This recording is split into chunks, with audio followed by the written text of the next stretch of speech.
Hi there, very good day to everyone. Thank you very much for joining us today.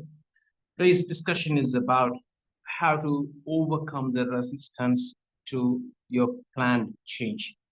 So we have been talking about changes that needs to be done in organizations. Changes are happening around the world. Changes are happening around your environment. Changes are happening in your industry. We are specifically talking about education industry, universities, colleges, schools, tutories, higher education institutions. Here we need changes. We have to keep track of changes that is happening around the world so that we can also introduce changes. We can also adapt those changes, or maybe we can voluntarily introduce some changes ourselves as well. So we call this proactive, proaction. Now, when I mean change, if a university do some changes in your market, you may do the same change in yours as well. If XYZ University introduced some LMS system, you may also introduce some LMS system. We call this reaction. So when somebody does it, you do that in reaction to that. If they do LMS, you have to react to that. If you don't react, you're not going to do your LMS. If you don't do the LMS, no student is going to come to you to study from you. So you have to react. Reaction is the minimum in this world to live. If something is happening in the environment, you have to definitely react to that. If everybody is using WhatsApp, you should learn to use WhatsApp. Otherwise, you will lose contact of all of your network. You will be outdated. You will be thrown away from the network because nobody would contact you sending you SMS messages over the ordinary phone. They all want you to look into the WhatsApp messages and images there. So we have to react. If some change happens, we have to react. Now, I used a word before, pro-action. What is that? What does that mean? When I mean pro-action is about if you introduce the change for the first time without any action by the others, it is pro-action. So whoever introduced the change for the first time, there was no change about, they introduced it for the first time. The world never heard it. So that is pro-action. For example, in 2007, Apple introduced the smartphone for the first time. So that was not a reaction of it. It was the pro-action. They thought of it ahead and they came up with an idea. You have to have a phone in your hand. You should be able to look into emails. You should be able to send WhatsApp messages, images, listen to music, and so on. So that's a smartphone. You have to handle your contacts, your time smart. That is the concept. So this is pro-action because there was no smartphone at all. So when Apple introduced iPhone, it is pro-action. To answer this, Samsung, they came up with their first iPhone, or in fact the smartphone. To answer them, this is when we call reaction. So the Samsung smartphones, they reacted to the market. So Samsung is having their own smartphone now. Apple proacted, Samsung reacted. So they are both surviving now. But do you know there was a phone brand? I don't know if you remember it now, Nokia. Nokia was the best phone at that time before the introduction of iPhone by iPhone in 2007. After the introduction of iPhone, after the pro-action of Apple, Nokia did not react to that. That's the reason why Nokia went out of business. So pro-action is amazing. Pro-action is amazing, but the reaction is minimum. If you don't react, you will die. Okay, so Apple proacted, Samsung reacted, they both live now. Nokia ignored to react and they died. They're no more. Same story for any organization, any business in this world. If you can do some pro action, you would live long. If you don't proact, you have to at least minimum react to the changes that happens around you. If you don't, you will be outdated. You will be thrown away from your settings, from your context. So reaction is minimum. Successful people, they are proactive. Okay, right. Now, having said that, let me come to the top. When you introduce some change, if you are proactive, it is a change. If you are reactive, it is also a change. Proactive means you change yourself without any problem in the environment. Reaction means you react inevitably to answer a change that was given to you by the environment. So when you react or when you proact, you will definitely see the people resisting you. They say no. They say no. In fact, when iPhone introduced the smartphone for the first time, the Nokia staff, Nokia engineers, Nokia research and development engineers, they resisted the changes because Nokia also knew if we don't introduce smartphones in reaction to the Apple, they will die. So the staff of Nokia has to work here to do some different production. They know how to make the basic phones that has the buttons so you can press the numbers and you can make phone calls and receive calls. You may send some SMS messages as well. That's the basic phone. They know how to make it, but they don't know how to make the smartphones. If you want to make it, it's a different story. It's big change. You have to learn a lot. You have to change all the machineries. Your materials will change. Your technology will change. Your software will change. Every single thing that do in your smartphone will be different to what you did to your basic phone. So staff says no. The reason is because learning anxiety. They have to learn a lot, but they have the anxiety. They think that's difficult to learn. I'm old. I'm not good enough to learn things anymore. Okay, others may say, I'm busy, I have my family, I have to go home early, I cannot spend my time learning things. Okay, so people have different reasons to justify, but they finally resist. When they resist your company, if you don't know how to overcome the resistance, you can't do the change. When you introduce some change, definitely you will see the resistance. Right, according to researchers, about 70% of the people, in fact 80% of the people, they always react against the change. They say no, we don't need this. Any change that you introduce, you might have seen this in your personal life. If you think of one simple little change, if you bring that change about, 80% of the people around you, they would say no, don't do this. Okay, can't do this, difficult to do this, it's impossible to do this. That's the word they use, always negative. 80%, you would see only 20% of the people, they would say okay, let's try it, it may work, it may be beneficial, we have to do this, otherwise we can't survive, so let us start now. You would see 20% of the people, so you would see resistance. Now if you don't know how to overcome this resistance, you would not change. If you don't change, you know what happens, you will lose your business.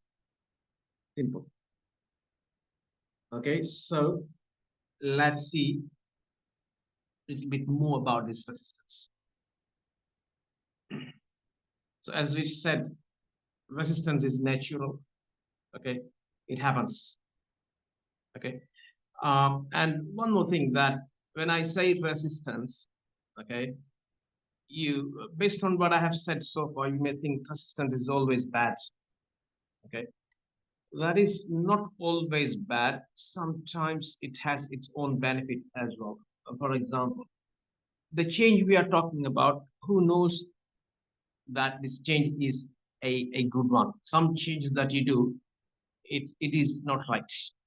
Okay, that may not be right, maybe a wrong one. Okay, according to researchers, out of 10 changes that you do in a company, about 8 of them fail, 2 of them would be successful. And again, out of those 8 failures, you may see 80% of them are not the right change. So it is good for you to fail in that change as well. Some changes, they are very good. Some changes, they are not right. Okay, they're not good. So if people resist you, you may back off. You may stop and think twice before you go for the change.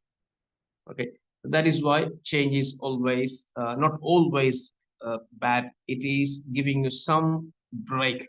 It says stop there, think a couple of times, do more research, consult more people, have some discussion with the others, make some decision, then you come about. Okay, so assistance maybe uh, maybe sometimes good as well. So we have to look at the positive side of that as well. That is not always negative. Okay, some changes, they are logical. Okay, you have the rationale to resist. The reason is because they say a logical reason that we should not take this change about, we should not adopt this change. There may be a logical reason. It depends. They may have the justification. And some changes are psychological or emotional, meaning they want to change. They want to change, but they they emotionally say no. It's difficult for us to do changes. Okay, that also happens sometimes. And some changes are sociological. When I mean sociology, uh, the changes that you do, it may be necessary for you to do, but your society, your culture, your local, your indigenous settings may say don't do this change. Okay, so that is again beneficial to understand what's going on, right? Okay, now uh, let's see why this organization-wide change is difficult to accomplish. If it is a university, university-wide change is not easy to accomplish. It's very difficult. Why? So as I told you, if you bring the change message to the society, to your employees, to your audience, to your students, they immediately say no, denial. They deny. They say no, no, no, we don't need this. Okay, so if they say no, you're not going to let them. You're going to force them to do. You're going to do certain things so that you can implement a change. When you implement your change, they will resist. Okay, that resistance may be direct, may be indirect. Okay, direct and indirect. Direct and indirect. Direct means they directly tell you no. They directly become adamant not to do things. They say, I can't do this. They're adamant to listen to you. So that is direct. Indirect means they show two faces to you. Okay, they become hypocritic. So what they do, they say, okay, I'll do it. And on the other side, when you leave, they say, yeah, I can't do this. How come I do? I'm not going to do this. Okay, you do what you want. I'm not going to be part of this. So that is how they resist. Okay, so direct, indirect. When you solve this resistance, when you manage the resistance, you may do some exploration. And finally, you may say, yes, okay, let's do this. And you carry on. All right. So how to manage your resistance is the main part of this lecture. Let me tell you a couple of examples and a couple of ideas that how you could. Okay. So we told this why people resist defense mechanism. Okay. Why? Because if some changes come, people may lose their job. Let's say if you are a manual worker, if I bring in some automation, you would lose a job because you can't work with machines, you can't work with automated systems. So you would resist, you would say no, no. Okay, so that is one reason. Another reason is the potential loss. Let's say what is the meaning of this? When I mean potential loss, if you are in an organization, in a position, in a status, okay, you're comfortable with what you get. Your payment is, yes, good. Your title is good. The people you work with, all are fine. Okay, but if I introduce some new change, your status may get lost. Okay, if I introduce some digitalization in the university, senior lecturers and the junior lecturers, when you compare the work of both of them, the junior lecturers may work very faster than the senior faculty members, because that generation, the new generation, they are good in using IT, they are fast in keyboards, they are very efficient in using applications and technology, they are very fast in using screens, but not the senior faculty members. So when these youngsters work faster, efficiently, the senior staff may have to lose their status to these younger little chaps. So that will make the potential loss of their status. Okay, so this is the reason why, or this is one of the reason why they may resist. And fear of unknown, that is again another reason. You don't know the future. If some new change comes in, you don't know the future. So you may say no, because you don't know, you don't have an idea about, you can't foresee what's going to happen in the future. So you may say no, right? And there are so many reasons why. So let's skip this. Right. The message here, based on all what I have said, the message is this, the take home message is this: change is inevitable. You cannot ignore change. If you ignore changes, you will have to wrap up from the market. You have to leave your market. So you have to definitely do changes. When change happens, resistance is obvious. You can't avoid that either. You will get the resistance. So all you need is to manage your resistance so that you can see the changes. Now, to overcome your resistance, there are so many strategies, but the main strategy is this. Okay, this is the idea. Okay, right. Now, what are they? If you want to overcome any problem, if somebody say no to things, the only thing you do is to educate them. Tell them what's happening. Tell them what's going to happen. Tell them how beneficial it is. Tell them how can we get our organization going. Tell them how can we make our life easy. All these things are connected to education. Education is not enough. You have to definitely communicate with them as well. Okay, so education and communication. You educate your people about the new change and communicate. If they are not aware of what's happening, if they have some confusion about what's happening, they're not going to support. So educate them and communicate them repeatedly. Okay, the next thing is about participation and involvement. Okay, so that is again another idea. You can let them participate in the change. You can let them involve in the change. Okay, so that is again another part. The next thing is about the facilitation and support. Okay, you provide them what they need, and you provide all the support they need: financial support, moral support, okay, psychological support, physical support, training support, whatever you may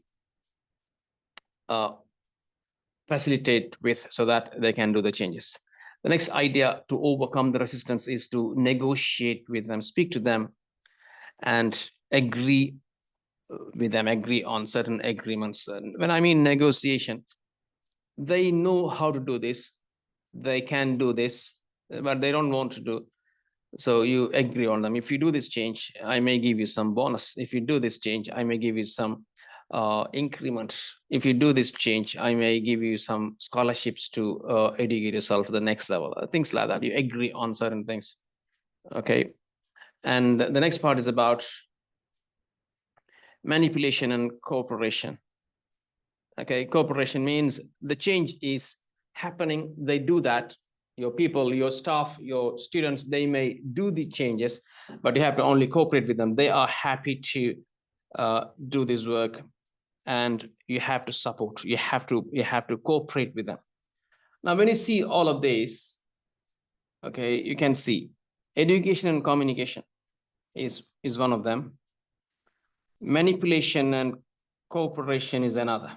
Okay, So who do you educate and communicate? Who do you manipulate and cooperate with?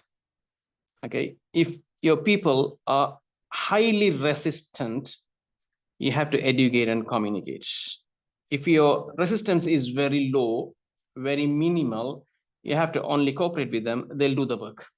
Okay, so this is going on the I would say the resistance is in the descending order here. Resistance is very high there.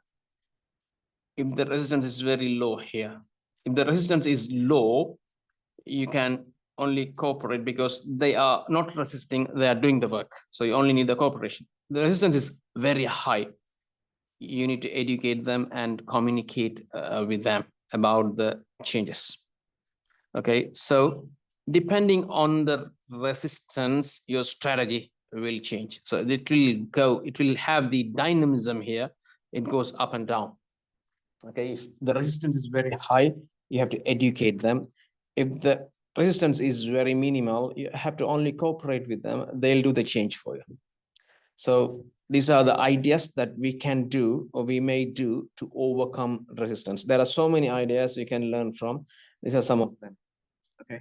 So when you mean education, you don't simply say educate them. You have to say how you're going to educate them. Okay, maybe it's training programs, maybe some lessons, maybe some hands-on work, maybe some outbound trainings, maybe some in-house trainings. It depends. It depends. Right now, you see, we have experience. I have experience. We have deployed some softwares for some other companies. When you sell this software, you go to the company. You are a software vendor, software provider. So you bring the software to a restaurant, let's say.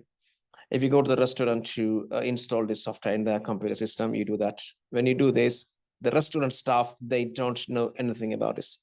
And most of the staff, they say it's difficult for us to learn these things. Your point of sale system, your ERP system, enterprise resource planning system, all what you are installing, it's difficult for us to learn. So they resist. Okay, so what you do, you have to educate them. And how do you educate them? You bring them down, keep them by the point of sales, and you tell them what to do. You stay with them. You do the sales to the customers of them. So you stay with them every time. You do about 10, 15 transactions, 10, 15 sales. And after that, you let the guy to do, he would do that. You would observe him and you do that training for 5, 6, 10 days. Then he would be able to manage all of it. You go to the back office and tell the back office staff how to enter the documents details, how to enter the stocks, how to enter the inventory in the same system. And you train them as well. And you train one by one. So you have lots of modules in your software, your stock management, your payments, your payroll, so many stuff that to be done. And you train your staff one by one, module by module, department by department. You educate them and you communicate so that you can overcome the resistance. Okay. So in your change that you do for your organization, for your university, what is that change, what that change is about, and how you're going to manage the change, the resistance. So you can foresee the resistance of the people. You know who they are because you know your stuff, and you may have a guess. You may assume that this lecturer may resist this way, that admin staff may resist in a different way. You can assume all of those, and you keep your strategy ready to deal with those resistance. You tell them, you teach them, you negotiate with them, you agree with them, you facilitate them, you cooperate with them, okay, depending on the size of the resistance, and then we can manage our so that we can overcome the resistance. We can do our change. All right. So that's it from me tonight. Thank you very much for joining us, and I see you later in the next lesson. Thank you. Have a good day.